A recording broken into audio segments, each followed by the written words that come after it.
जय हिंद दोस्तों। जैसा कि मेरा नाम सौरभ कुमार गुप्ता है और आज मैं बताने वाला हूँ शिक्षा से संबंधित एक और नई जानकारी के बारे में। आप जानते हैं कि भारतीय शिक्षा नीति एक अलग नीति है जिसमें अभी तक कोई बदलाव नहीं हुआ था, लेकिन 36 साल बाद शिक्षा नीति में केंद्रीय कैबिनेट मंत्री के द्वारा आपको मंजूरी मिल गया है। जिसमें क्या क्या बदलाव हुआ है और क्या नहीं हुआ है उसके बारे में ही चर्चा करेंगे। और कितने साल के बच्चों को कितने क्लास में होना चाहिए, क्या क्या चीजें होना चाहिए, उसके बारे में ही चर्चा करने वाला है। क्योंकि शिक्षा नीति है, उसी के तहत भारत सरकार में पढ़ाई बच्चों का हर चीज डिग्री डिप्लोमा सब चीज दिया जाता है, क्या कितना होना चाहिए। इसी नीति के बारे में ही आपको बताने वाला है। आप जी जानते हैं कि स्मार्ट बोर्ड तो है नहीं, लेकिन जितना जानकारी है उस हिसाब से आपको बताने की कोशिश करूंगा। और आपको अच्छा लगे वीडियो तो लाइक और सब्सक्राइब जरूर करिएगा। और बताते हैं कि कितना नियम क्या क्या होना चाहिए। तो सबसे पहले जो नीति लागू हुआ है उसके बारे में मैं पढ़ के बताना चाहूंगा कि सबसे पहले कि केंद्रीय शिक्षा मंत्री को मिली केंद्रीय कैबिनेट की मंजूरी, यानी इसकी मिली केंद्रीय कैबिनेट की मंजूरी। यानी मंजूरी का मतलब ये होता है कि संसद के दोनों सदनों में पास हो जाना कि जो शिक्षा नीति है उसके बारे में। तो कितना क्या बदलाव हुआ है उसी के बारे में जानेंगे। 36 साल बाद हुआ बदलाव, यानी 36 साल आजाद, अभी 36 साल बाद फिर एक बार और बदलाव आपको देखने को मिला है। जिसमें क्या क्या बदलाव हुआ है उसके बारे में बताते हैं। भारत सरकार द्वारा प्रस्तावित केंद्रीय सरकार की कैबिनेट की स्वीकृति के बाद 36 साल बाद भारत में शिक्षा नीति में हुआ बहुत बड़ा बदलाव। तो बहुत बड़ा बदलाव हुआ कि पढ़ाने की तरीका क्या होना चाहिए, डिग्री कितना मिलना चाहिए, कितना बोर्ड होना चाहिए, बहुत ही से चीजें जो बदलाव हुआ है। जिसमें भारत कैबिनेट कैबिनेट ने नई शिक्षा नीति, न्यू एजुकेशन पॉलिसी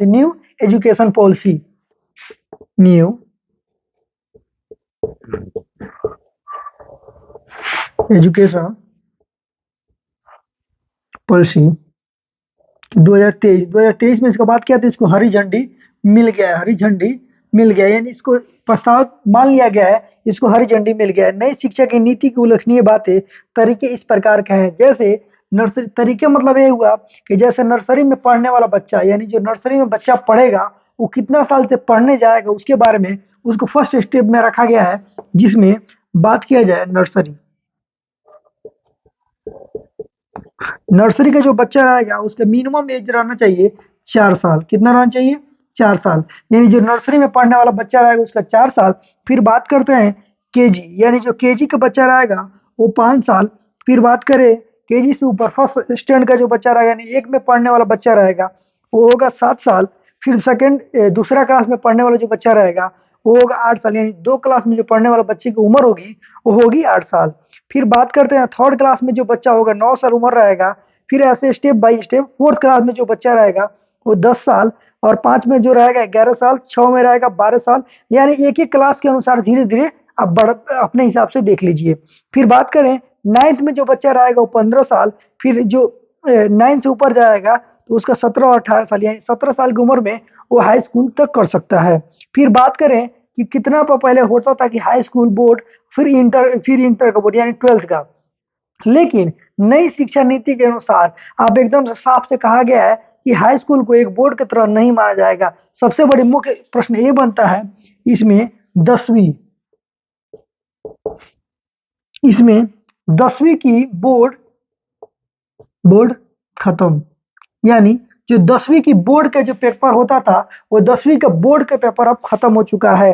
क्योंकि इसमें 9वीं से लेकर 10वीं तक जो भी पेपर होगी वो सेमेस्टर अनुसार होगी। पहले ग्रेजुएशन के में होता था कि तो उसमें आपको सेमेस्टर वाइज होता था, लेकिन अब जो 9वीं से लेके 12वीं तक जो पेपर होगी वो सेमेस्टर अनुसार होगी। हर 6 महीने पर पेपर होगा। एक तरह से देखा जाए तो सेमेस्टर हो जाना भी बहुत अच्छी बात है, क्योंकि तैयारी ऐसे आपका मनोबल बढ़ता रहेगा। 10वीं की पेपर देना एकदम अनिवार्यता होता था। यानी 10वीं के पेपर है, बिल्कुल आपको अनिवार्य है पेपर देना, लेकिन वो बोर्ड की तरह से नहीं रहेगा। एक लोग कहते हैं ना कि बोर्ड का पेपर है, तो बोर्ड के पेपर का सिस्टम हटा दिया गया है और 12वीं का पोस्ट जो पेपर है उसी को बोर्ड में रखा गया है। इसमें बात किया जाए, इसमें वही डिग्री 3 साल और 4 साल की होगी जो डिग्री मिलेगा। तो बात करें यहाँ पर हम डिग्री तो डिग्री कितना होगा? 3 और 4 साल। यानी 3 और 4 साल से कम का होगा तो उसको डिग्री के रूप में नहीं माना जाएगा। और बात करें ग्रेजुएशन से पहले सर्टिफिकेट दूसरे, यानी जो आपको ग्रेजुएशन जो करेंगे पहले और दूसरे तीसरे साल में रहेंगे तो आपको सर्टिफिकेट मिलेगा।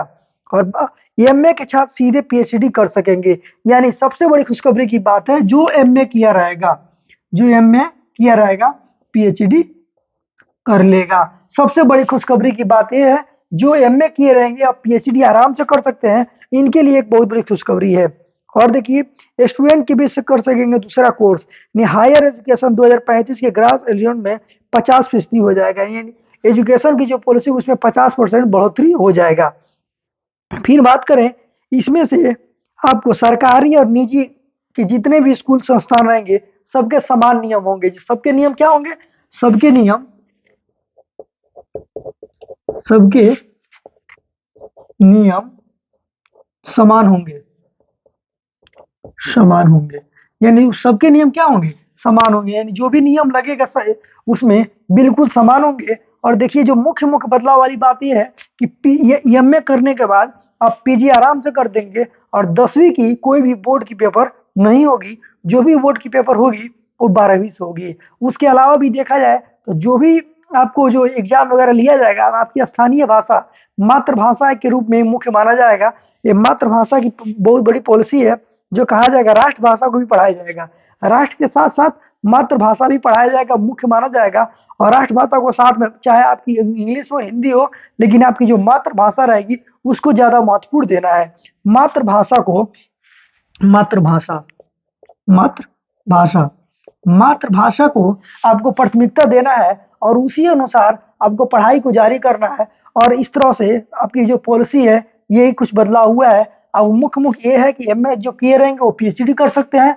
और जो भी निर्धारित है कि मिनिमम 4 साल का बच्चा रहेगा वही अपना पढ़ाई स्टार्ट कर सकता है। और 36 साल में बदलाव हुआ है, तो उसके बाद अब डिप्लोमा वाले लोग का, जैसे डिप्लोमा 2 साल का होता है, डिप्लोमा 2 साल का भी होता है, लेकिन डिग्री आपको 3 और 4 साल में ही मिलेगी। और भी ऐसे शिक्षा संबंधित वीडियो देखना हो, हमारे चैनल को लाइक करिए, सब्सक्राइब करिए। जय हिंद।